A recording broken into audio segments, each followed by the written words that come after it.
Fort Lustique. Bonjour à tous. Nous allons retrouver la même architecture que le premier fort que j'ai proposé. Alors, où suis-je? Je suis donc au Monténégro. Je suis dans le cœur de l'histoire. Une histoire fabuleuse, une histoire 2000 ans d'histoire militaire, 2000 ans d'échanges entre les pays, 2000 ans où différentes nations ont construit.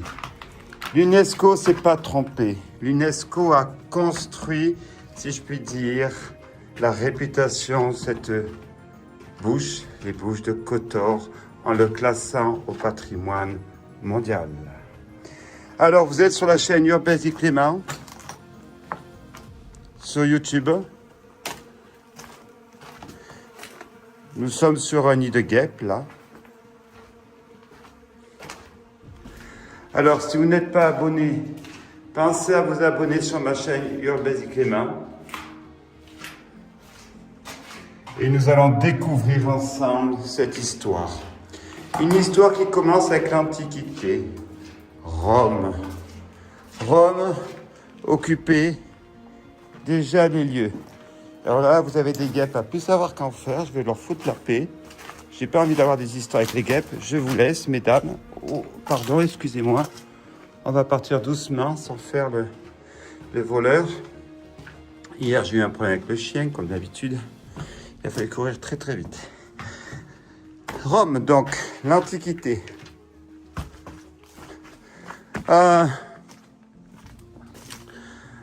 Ensuite, on a la République de Venise.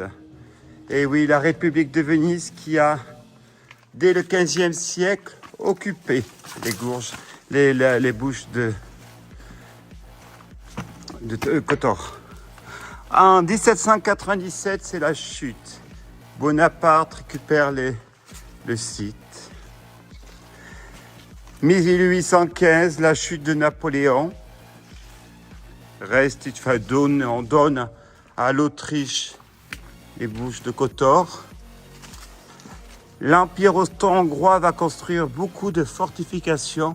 On retrouve exactement la même structure. Alors l'architecte, il s'est pas vraiment cassé la tête. Il nous a fait un copier-coller du premier sans une petite subtilité architecturale. Donc, ça c'est... Les Austro-Hongrois continuent à construire donc des fortifications. La Seconde Guerre mondiale, écoutez, la partie... la Yougoslavie socialiste récupère les gorges de Kotor dans la corbeille, si je puis dire. On a ensuite, en 1989, la chute du mur de Berlin. L'URSS s'effondre. C'est exactement la même architecture que tout à l'heure. Vous avez vu là toutes les... Regardez, je suis en train de réveiller toutes les vampires. Pas les vampires, les... Oh, j'ai oublié le nom. Excusez-moi. Après, on va monter. Donc,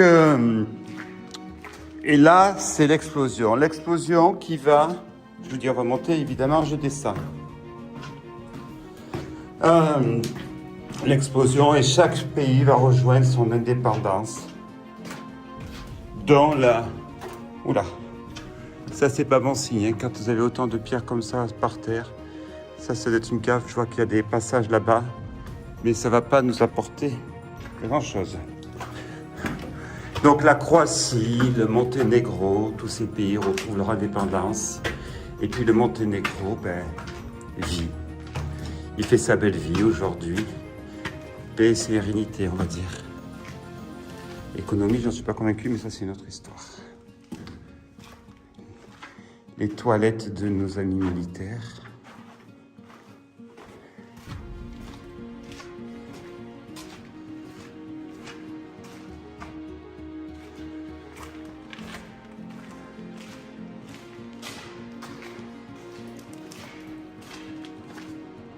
des chouettes.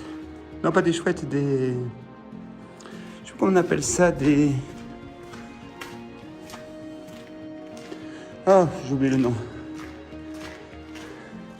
Il faut faire attention, c'est les excréments. Je crois que le pire, c'est les excréments qui sont porteurs de plus de bactéries et puis de rage. Je rappelle que c'est pas les renards, contrairement à ce reçu. On prend de la hauteur, on va voir si on peut avoir une belle vue. Mais cette forteresse, faute d'entretien, elle a pris cher. Hein.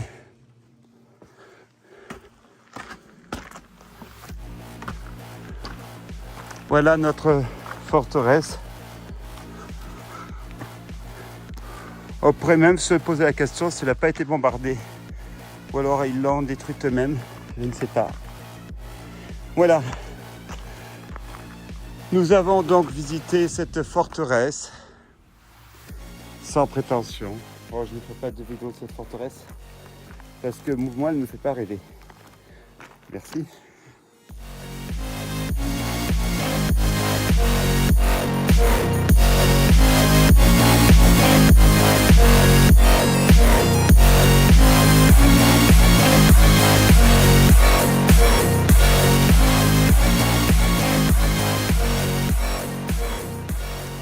Bonjour à tous.